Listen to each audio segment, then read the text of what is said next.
Hello everyone, welcome to the second part of congruency. पिछले video में हम लोगों ने डिस्कस किया था कि कॉन्ग्रुएंसी का डेफिनेशन क्या होता है।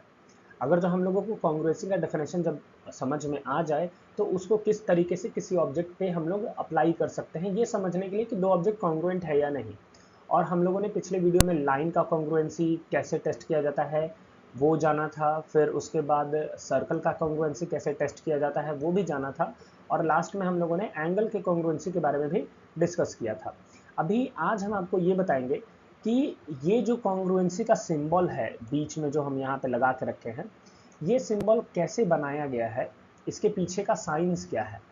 तो चलिए हम लोग जानते हैं कि कॉन्ग्रुएंसी के सिंबल के पीछे का साइंस दिखाता है। अगर जो मान लीजिए दो ऑब्जेक्ट है हमारे पास और उन दोनों ऑब्जेक्ट का शेप बिल्कुल सेम है, तो हम लोग बोलते हैं ये दोनों चीज़ सेम टू सेम शेप के हैं। तो जब भी कोई ऐसा सिचुएशन आए कि हमारा दो ऑब्जेक्ट सेम शेप का हो जाए तो हम लोग उनके बीच में सिमिलैरिटी का सिंबल लगा देते हैं। तो ये रहा हमारा सिमिलैरिटी का सिंबल। ओके, फिर दूसरा है हमारा नीचे वाला। ये तो हम लोग बहुत पहले से जानते हैं कि ये सिंबल किस चीज़ का है। ये है हमारा इक्वल्स टू का सिंबल। और अब आपको हम याद दिला दें कि पिछले वीडियो में आपको हम बताए थे कि कॉन्ग्रुएंसी का डेफिनेशन क्या होता है या फिर कॉन्ग्रुएंसी का मतलब क्या होता है।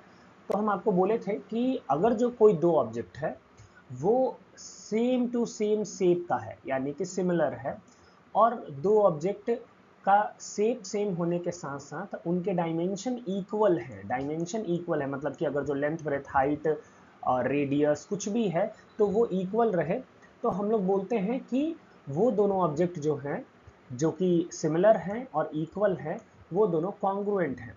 तो इसी कॉन्सेप्ट को हम लोगों ने क्या किया है या फिर मैथमेटिशियन ने क्या किया है, एक साथ जोड़ के और कॉन्ग्रुएंसी का सिंबल बना दिया है कुछ इस तरीके से।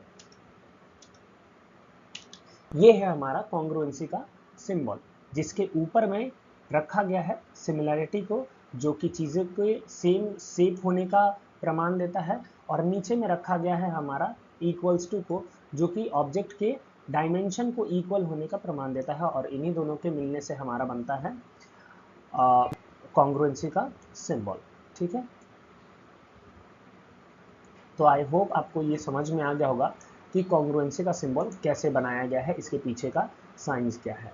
अगले वीडियो में हम लोग मिलेंगे और ट्रायंगल के कॉन्ग्रुएंसी के क्राइटेरिया और ट्रायंगल के कॉन्ग्रुएंसी के बारे में डिटेल से जानेंगे। तब तक के लिए take care, good bye, have a nice day.